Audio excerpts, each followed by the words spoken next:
Sprache. Language. When and how did language develop? The brain could provide part of the answer. Zena's is significantly smaller than Oliver's. But that doesn't mean apes are too dumb to speak, because in some ways they are even mentally superior to us. This chimp has to recognize the number sequence from 1 to 10. Now it has to remember the position of every number. Next, the numbers are covered up, and the chimp has to use its memory to recall the right sequence. That's no problem for chimps. The surprising thing is that humans make more errors in these experiments than chimpanzees do.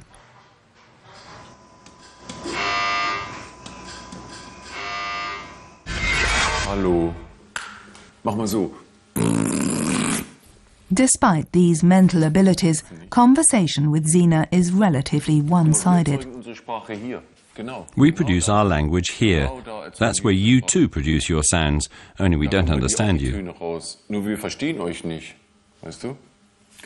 The reason for Zena's inability to speak is probably not to be found in her brain, but in the different anatomy of her mouth and throat.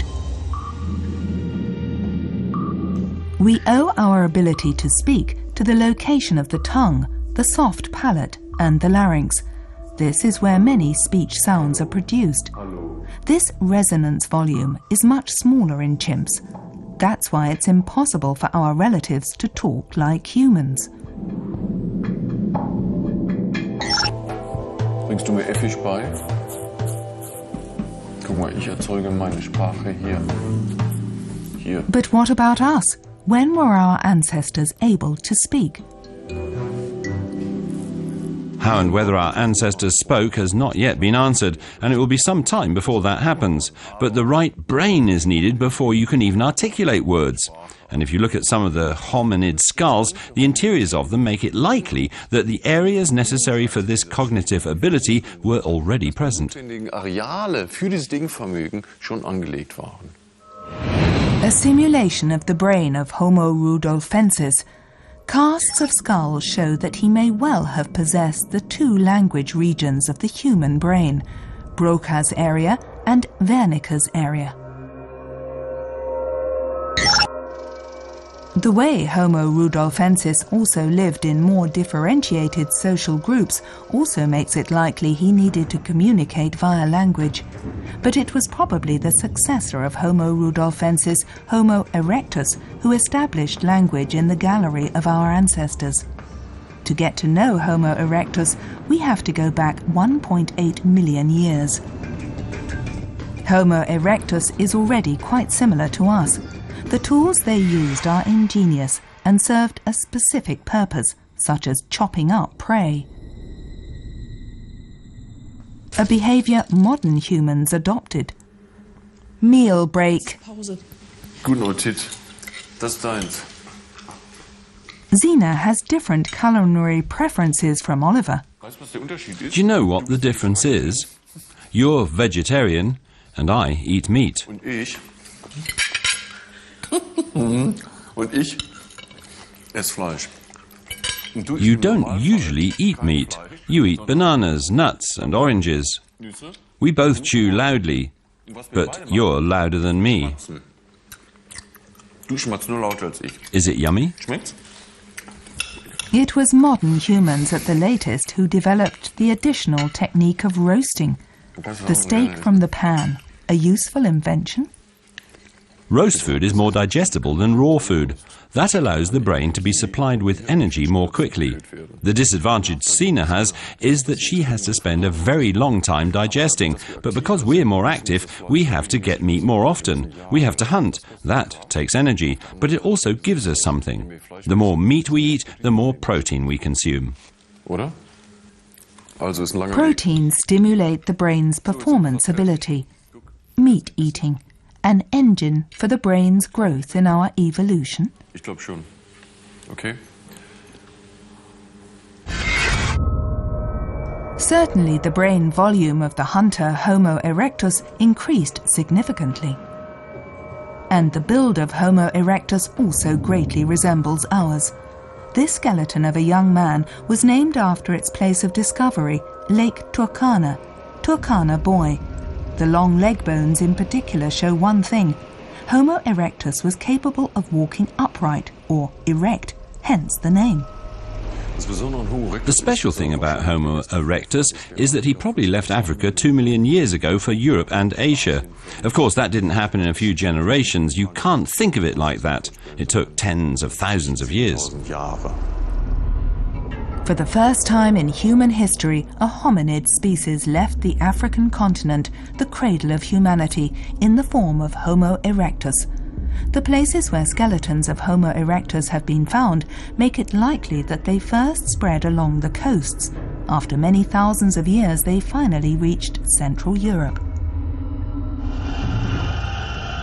The fact that this northern group of our African ancestors got all the way to modern-day Germany is confirmed by this jawbone found in the location that gave it its name, Homo heidelbergensis. A sandpit near Heidelberg, 1907. A labourer called Daniel Hartmann discovered the jawbone, and Otto Schoetensack described it scientifically. The world in which Homo heidelbergensis lived more than 600,000 years ago looked completely different from ours. Although the Neckar River valley already existed, there was no sign of any evidence of civilization, let alone settlements like Heidelberg.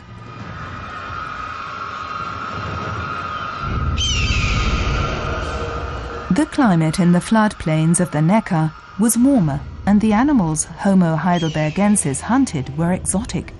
Hippopotamuses, forest rhinos and forest elephants, as well as species we're still familiar with today, such as deer. Homo heidelbergensis was probably the first human species to conquer Europe.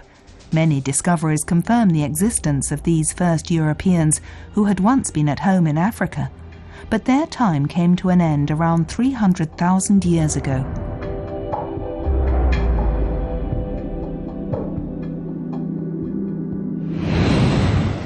It became colder. Europe was covered in ice. And even though Homo heidelbergensis knew about fire, he was not able to cope with these changes in the environment. The European form of Homo erectus left the stage of human history forever. Homo heidelbergensis probably developed into the hominid that became the Great Ice Age hunter around 90,000 years ago, the Neanderthals. They were a robust species, able to defy the tough conditions of this period, but they weren't bestial savages. They probably developed typical human qualities like confronting the afterlife, art, and culture.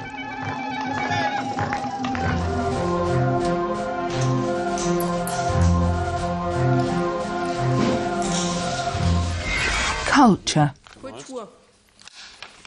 Is culture something typically human? Our experiment will investigate that by means of painting. So, was meinst du? Sina? Guck, was ich mach. Guck. Sina? Are our closest relatives really without culture? Okay, nimmst du die blaue? Ja, mach ruhig. Mal ruhig. Ich mal das. Sina, at least, seems picky in her choice of colours. Jetzt mache ich noch mal ein kleines. And her brushwork is no less professional.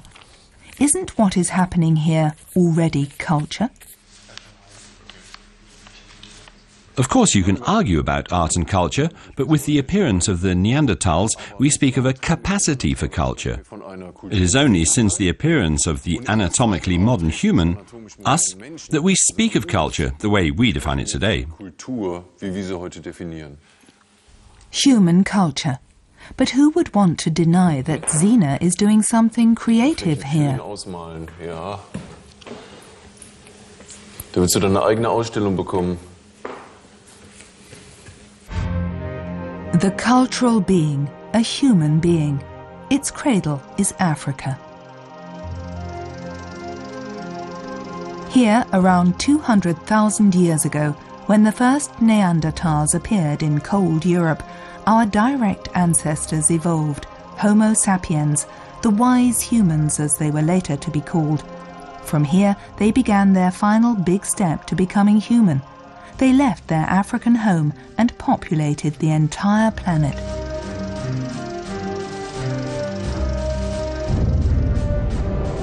As the ancestor Homo erectus had managed 1 million years ago, and along similar paths, Homo sapiens reached Europe 40,000 years ago.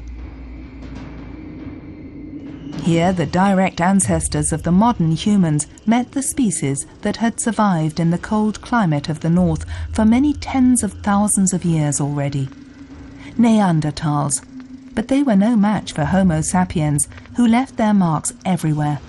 Both hominid species lived side by side in the same area, but at the end of this era, the Neanderthals were pushed out by their competitors 30,000 years ago. They became extinct.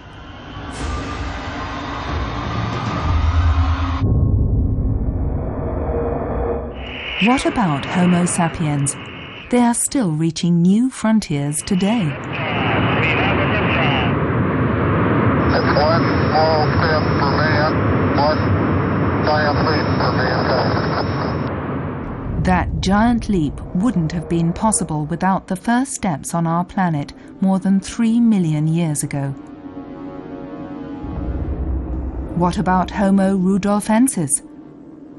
He laid the foundation for the technological developments of humankind as well as for the intellectual achievements.